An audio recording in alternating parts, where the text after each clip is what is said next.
harvest the seeds. So I'm gonna dry the seeds. And this is fascinating for me because this is my first year dealing with these mammoth sunflowers, and the entire process has been amazing. But these have got, you see how tall they are? They're upwards of probably what, 12 feet or something? They're huge.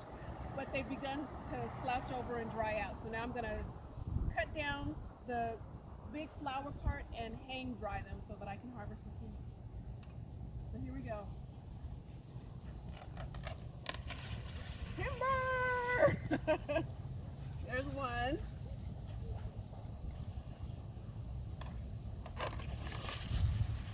And two. So now I have these two big seeds. They're two big plants. So the way that we're going to dry them is I'm going to take off all of these, all of the leaves. I can do this with a smaller thing, but I'm going to cut all these off.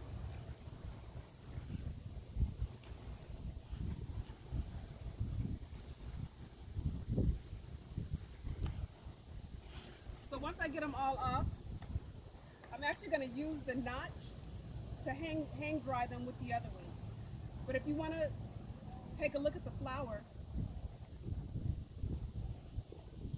the sunflowers are in here. And if you actually think about it, these are the pseudo leaves. These are not the actual petals. These are pseudo petals. These are the actual flowers of the sunflower.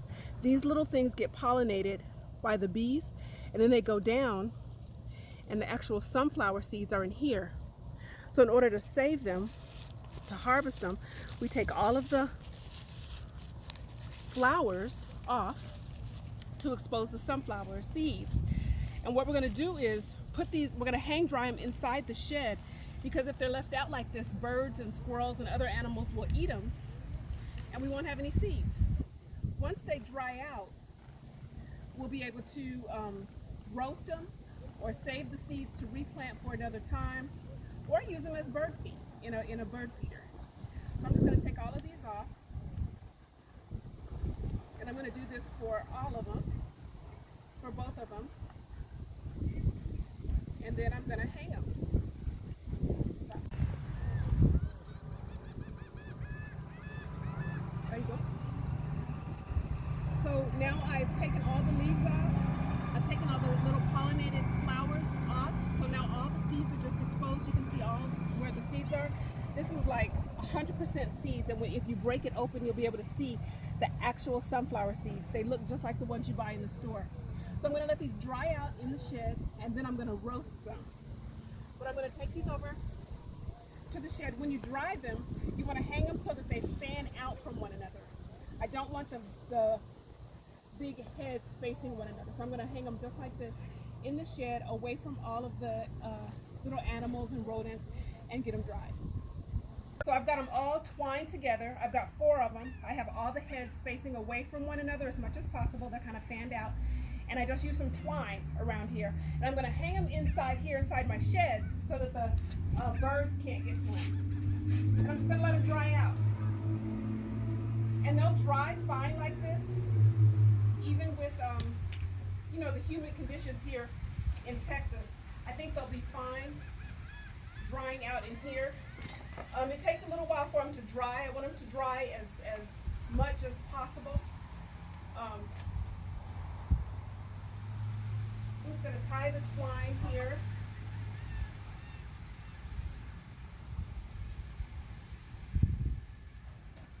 And I'm going to let those dry. So those are my sunflower seeds. I want to show you up close what the sunflower seeds actually look like. This is a smaller one that I dried some time ago.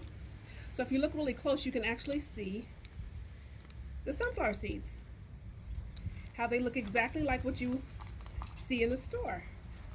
And they just pull off just like that. So all these are little seeds. So the interesting thing about these is this is the seed. So you can plant this, and if this was a beautiful sunflower, let's say it was one of the ones that was 12 feet, we could use this to plant more mammoth sunflowers. But I can also take this home and roast it, add a little salt and a little flavor, and now I have the sunflower seeds that I can crack and open. Or I can just take these, put them in a bird feeder, and feed birds and squirrels and other little things. So I'm going to just pull these out and save these. Now, one thing you don't want to do, see how they're popping on the ground? Wherever these go, they will plant themselves, and The roots of sunflowers are really strong and powerful, and they're really they'll grow really easily. So you want to make sure that they don't just get in any random spot that you don't want them, because they have a big root system and they're pretty strong. So don't just let them fall anywhere. But we'll come back later and see how our sunflowers do.